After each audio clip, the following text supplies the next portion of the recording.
Imagine estar nadando em águas mornas há 10 milhões de anos. O sol brilha por cima. O som das ondas é suave. Até que uma sombra gigantesca cobre tudo. De repente, surge uma barbatana do tamanho de uma porta cortando a superfície. Antes de entender o que está acontecendo, você sente o mar estremecer. E então, nada. O predador que te engoliu foi o Megalodon, o maior tubarão que já existiu. Um verdadeiro monstro dos mares. Mas o Megalodon é muito mais do que uma fera pré-histórica. Ele é uma peça-chave na história da vida nos oceanos. Sem sua extinção, talvez as baleias azuis, os maiores animais da Terra, nunca tivessem existido.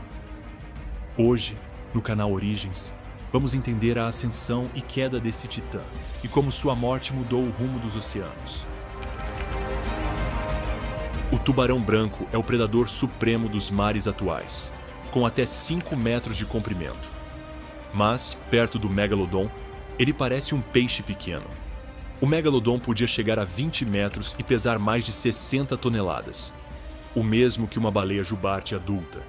Seu nome significa dente gigante, e não é por acaso. Seus dentes chegavam a ter 30 centímetros, com bordas serrilhadas capazes de rasgar ossos como se fossem manteiga. Só para comparar, um dente dele era do tamanho da sua cabeça.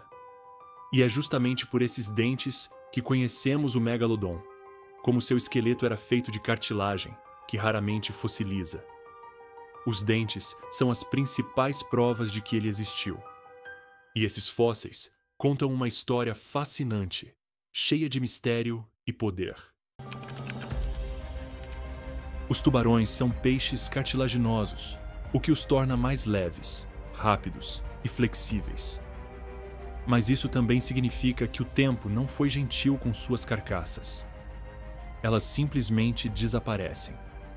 Restam apenas dentes e vértebras mineralizadas, como se o oceano tivesse apagado quase todos os vestígios desse colosso. Esses dentes, porém, são um tesouro para a ciência. Através deles, paleontólogos estimam o tamanho, a força da mordida e até o comportamento do Megalodon. Alguns fósseis mostram marcas de mordidas em ossos de baleias, evidências claras de ataques reais. E o mais impressionante? Uma mordida dele teria força suficiente para partir uma orca ao meio em 3 golpes. Durante muito tempo, acreditava-se que o Megalodon fosse o ancestral direto do tubarão branco. Mas a ciência moderna mostrou que não. Eles são parentes distantes.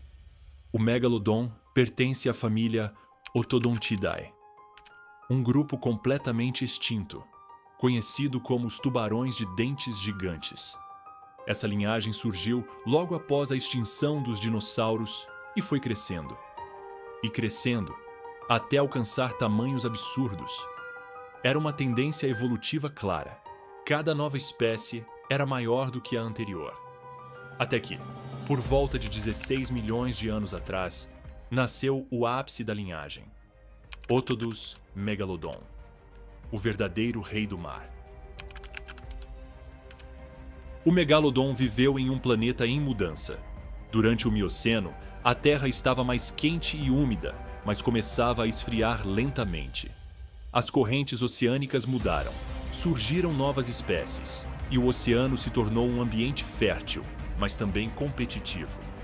Gigantes marinhos como preguiças aquáticas, golfinhos primitivos e baleias antigas dominavam as águas. E no topo dessa cadeia estava ele.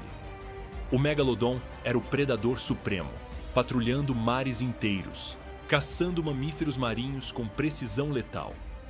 Mas ele não era um assassino cego. Era um predador inteligente, calculista, capaz de sentir campos elétricos e mudanças mínimas de temperatura. Um caçador feito sob medida pela evolução. Além dos 5 sentidos que nós temos, o Megalodon possuía um sexto: a eletrorecepção. Com isso, ele podia detectar os impulsos elétricos gerados pelos músculos de uma presa, mesmo escondida na escuridão. Nada escapava de seus sensores naturais. E para mover aquele corpo colossal, Ele precisava de energia. Muita energia. Pesquisas sugerem que o megalodon era mesotérmico, capaz de manter partes do corpo aquecidas mesmo em águas frias. Isso o tornava um predador rápido e ativo, capaz de cruzar oceanos inteiros em busca de alimento. Mas essa mesma característica foi o começo do fim. O clima da Terra começou a mudar.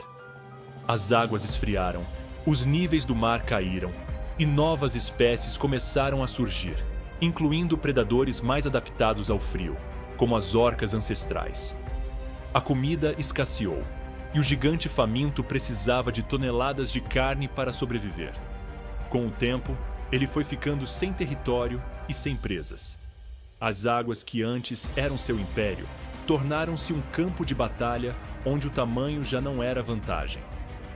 Por volta de 2,6 milhões de anos atrás, o megalodon desapareceu. Silenciosamente, sem deixar rastros, o rei dos mares foi vencido não por um inimigo, mas pelo próprio planeta. A morte do megalodon abriu espaço para algo novo. Sem ele, as baleias puderam crescer livres, ocupando o topo da cadeia alimentar dos oceanos.